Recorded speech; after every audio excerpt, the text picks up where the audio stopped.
I just want to have something that does everything, but it makes it really easy, quick to deploy. And then I could actually reduce my OpEx. The AI and intelligence behind it has been able to look at past contract. How was the contract structured? How was the contract performance? Who were the contractors that performed against?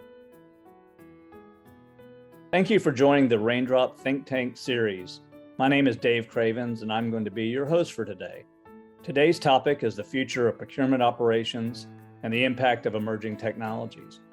Joining me today are Mike Cook, the founder of MPC Consulting, and Ward Carson, who is the Chief Operating Officer of Raindrop. So let's get started. Ward, the pendulum swings back and forth between a full suite and best of breed approach, using point solutions. And there's really a lot of arguments for both sides of the coin and who's to say who is right. I'd like to hear your thoughts on the subject as we get started. Yeah, I think, number one, thanks for having Mike and I here, and we appreciate the opportunity. I think this is a great kind of forum to be able to talk about some of the hot things that are happening in the world of, frankly, procurement.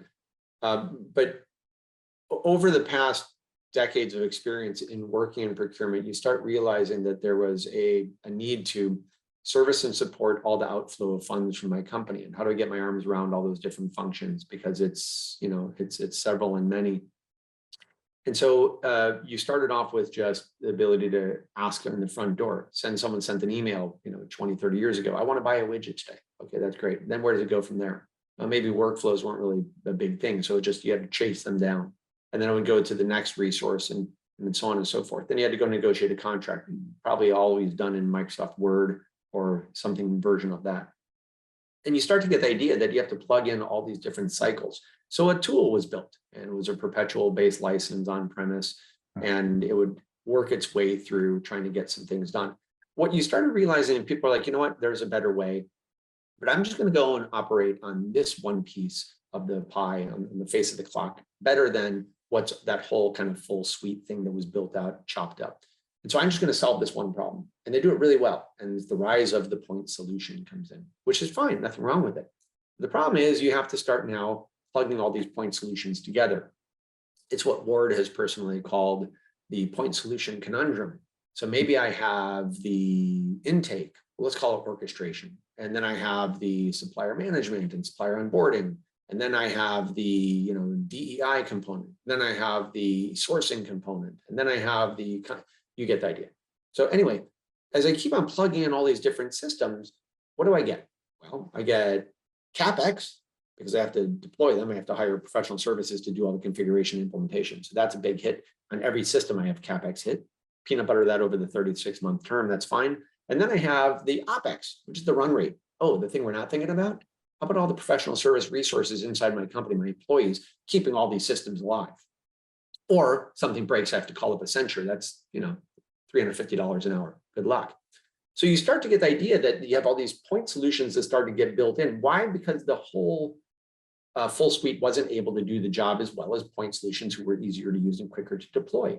But what happens, and now again, that pendulum swung to the left, right? Away from point solutions over here from suites over here to point solutions over there.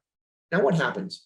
Well, I think what my belief is what people really were looking for, and this is where we put our money where our mouth is I just want to have something that does everything, but it makes it really easy, quick to deploy.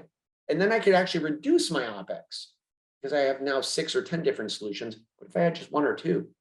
And then I could reduce my CapEx because I only deploy 1 time and not 6 or 7 times. And I can reduce my cost of running my business through I don't have to hire, 3 or 4 or 5 different people who just have to keep up my multiple point solutions. I can just have one guy because one instance. So you start to get the idea that that the pendulum is going to swing back to the right. That's what I think is happening. But how does it happen? Well, it has to be new technology. Maybe it has to have new things like AI, some machine learning that makes it easier for people to use and get their job done. I've rambled enough, but Mike, I don't know if you have any different thoughts. No, I think you hit it on the head. For me, you saw the rise of point solutions, and it was almost, I'd say, kind of narrow focused of, hey, we have this immediate, burning platform problem, and we would go solve this problem. And it was, a solution to, like you said, whether it was the intake of a procurement request or looking at just the management of the PR to PO, but it wasn't looking at it kind of holistically of how that ties to upstream and downstream.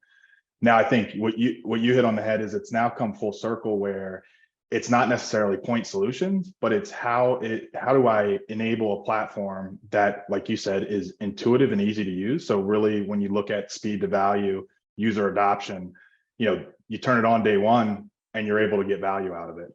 But I think the other pieces within the platform, you have I'll say features, functionality, capability that can scale up and scale down as your business is ready. And I think the big thing there is it's not multiple releases. It's not these, 3-year implementations, because the reality of it in technology, regardless whether it's procurement technology or any, if it's taking you 2 to 3 years to implement a technology, most likely at the end of that implementation, you're already outdated and behind as far as capabilities and features that would benefit your end users.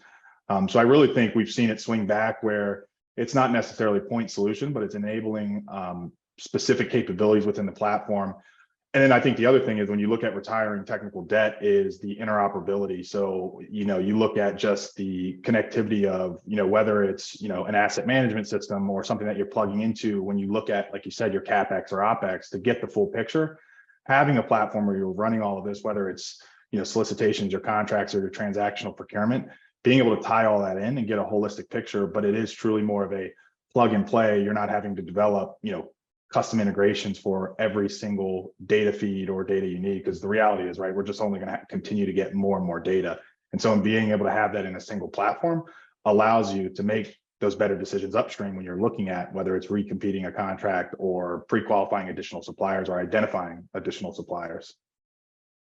Yeah, that kind of also ties in from my old world from EDI and, when you're doing everything batch, extract, transform, load, ETL, flat file integration, all this kind of now archaic ways of doing things versus, being able to use webhooks and more REST API connections that really make it easier on the IT staff, because that's what my thought of this is, who's going to take care of all this if you've got a bunch of point solutions that have databases and, oh, it's time to go do an upgrade. Oh, we have to go back and do a lot of regression testing. And boy, what seemed like a good idea at the time now is starting to give us some troubles.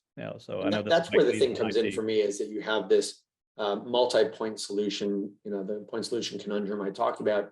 And what you start realizing is it's really easy to build the elephant. It's really hard to care and feed the elephant. And that's where the expense comes in. And I think that people are like, oh, I love that really shiny new silver tool. Like that's toy. That just solves one problem. Awesome. Plug it in. Okay. Well, again, easy to build the elephant. Now you got to actually care and feed for the elephant. And you start realizing you have 12 elephants inside your shop. And you're like, you know what? I just want to have one over here. Is just fine things. Simplify things. Simplify. Yep. It should be easy to use, speed to gain value from. It should be easy to get information. To your point, Mike, right? Let me get my information in and out quickly. I should have modern capabilities to do that into multiple different points, into my ERP or into my whatever systems you have. Yep. Agreed. Well, Ward, earlier you had mentioned artificial intelligence. So if that's something that's a buzzword that's catching everybody's attention right now, boy, that sure is it. So if maybe we can talk about that a little bit, because, I think, I don't care who you are, what industry you're in, everybody's talking about things like ChatGPT or Google Bard, and how this is going to, just either turn us into Terminator, it's a renewal movie here, or, hey, this could be something that's really going to make life easier. So I'm going to ask you, Mike, I know you're a technologist at heart, and this would sure have some opinions on this subject. Yeah, no, particularly how it applies to procurement, if you don't mind. Yeah, no, absolutely. The procurement technology nerd in me loves it, because you've seen kind of AI take main stage now, but it makes me laugh because it was, years ago where the big buzzword was the cloud, right? Everybody was going from on-prem to the cloud, and some people knew what that meant, some didn't. But I think with AI, with some of the tools you mentioned with ChatGPT, you're seeing it in Google Bard, it's now more available to your everyday end users. Anyone can go sign up or go start typing in questions to Google Bard, and it's spitting back real feedback, answers or guidance. And I think that's a game changer for me in procurement, because as someone that was on the implementation side, as well as, product management background, what drove me nuts is when you got under the hood of a technology that was, RPAs was a big one, of all this automation. When someone's having to, draw Visio flow or all this logic to know that if a user does this, it then needs to go here and then here, sure, it was a baby step in the right direction, but it's not true intelligence. And so that's, for me, when you look at the utility of what I call kind of the chatbot 2.0, there's a huge opportunity here to take procurement where it's not necessarily guiding someone, to do this step, to do this step, to do this step. It's more of, my background is a lot in public sector as well. So I look at, like, for a Department of Transportation, if they can type in, specs from a roadway or bridge project and just that high level, and it spits out a solicitation where they're then, tweaking it before they go to market. But it's done that because the AI and intelligence behind it has been able to look at past contract. How is the contract structured? How was the contract performance? Who were the contractors that performed against it? And so I think that is the real utility in procurement, where it's not just, kind of the old notion of guided buying, walking someone through what they do, or do they go to a catalog? Is it on contract? It's actually surfacing that intelligence to really drive better data-driven decisions in real time, though. It's not, sitting there running a report, filtering through or clicking through dashboards. It's actually giving them real time and generating a working solicitation and a draft of a contract that they can then take to market, knowing that it's analyzed a lot of historical data. I think the other piece for me is not all AI is created the same. So you look at ChatGPT or like a Google Bard that the Raindrop platform takes advantage of. I'll use, ChatGPT, if you look at it, it's only as good as till, I think, September 2021 is what I saw was the latest of all the data that it's analyzing, where Google Bard is connected to the internet. So it's not only looking at, data that's within your platform or actions your users have taken on past solicitations or contract. It can also look at external data.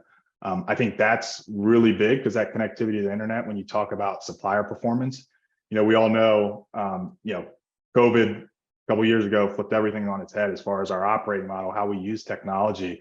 But the big thing I think everyone got tired of hearing, and we're still seeing it, is supply chain disruption.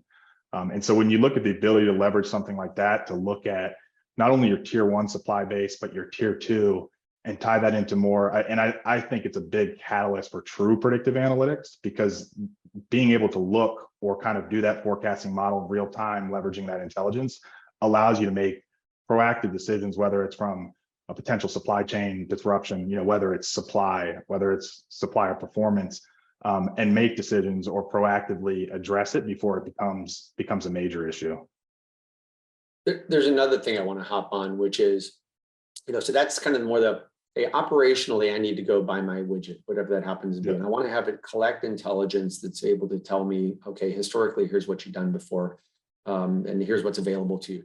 Every company is going to go negotiate their own deals with their suppliers. And that might be able to, what you want to have scraped, but maybe I want to have, like, because you're right, by the way, you set it up perfectly, which was, yes, Raindrop is built on Google, of course. And so we leverage the ability to have Bard. The way I also look at it is from the procurement, just the practitioner lens is, hey, the downstream piece of buying is one thing, but the more middle of the road, which is in the contract piece, which is I want to have the ability to have a contract built for me. Right, so this whole contract authoring, and I don't think people are leaving any day scrambling out of their homes that are named Microsoft Word to go drop Word and go into some other solution, right, overnight. That's not going to happen. I think we all know that. Yeah. I think the #1 contract authoring tool in the universe has always been Microsoft Word, and that's probably not going to change tomorrow. But I think that if you have something that will go in, and welcome to Raindrop, folks, here's a shameless plug, which is, hey, I want to have a contract term that offers the following things. And you could ask Bard that question, and it could go, and you're talking about 2-second jobs to go give you information that's writing. Now, is Bard really, does it have a Juris Doctor? Probably not a law degree, but is it good enough to write some contracts that might be, hey, I have to have it for my warranty, my indemnification, my limitation liability, my whatever the case may be. I think it'd be pretty cool if you can have your system just call that out. So that, what does that do? It reduces the need to have your attorney spinning cycles on it, or your paralegals, or if the supplier comes back, so you want to like that term, maybe you want to change this. Okay, no problem. Hey, Bard, boom. And so it's just AI in the world of procurement, in my eyes, is, yes, it's good when I want to go buy widgets, but it's also good when I want to apply it to, I need to do something quickly with quality that's going to go ahead and generate my risk reduction. So at the end of the day, we have legal, accounting, risk, and compliance, LARC. So the legal piece absolutely should be able to take advantage. So our contract lifecycle management solution should be give me this information. Here's what I need out of it, and produce that for me. And so again, we go back, Dave, to your original question, full suite, old school style, against kind of the rise of the new point solution, and I call it now the point solution conundrum, which is I got too many of them. If that suite is able to offer those type of features, well, yeah, sign me up, because it carries the benefits of all the other components associated with the value that it could provide quickly and consolidate, reduce my costs, give me the output I need. Yeah, I think the other thing we touched on the, generating a solicitation based on user input or information that's available, or generating contract clauses and content as part of the contract. I think the other piece of it is then on the back end, if I were to look at solicitation, automating based on maybe evaluation criteria that you outlined, automating the analysis and scoring of that first kind of cut of your suppliers or supply base, depending on how many, respondents you have to a solicitation.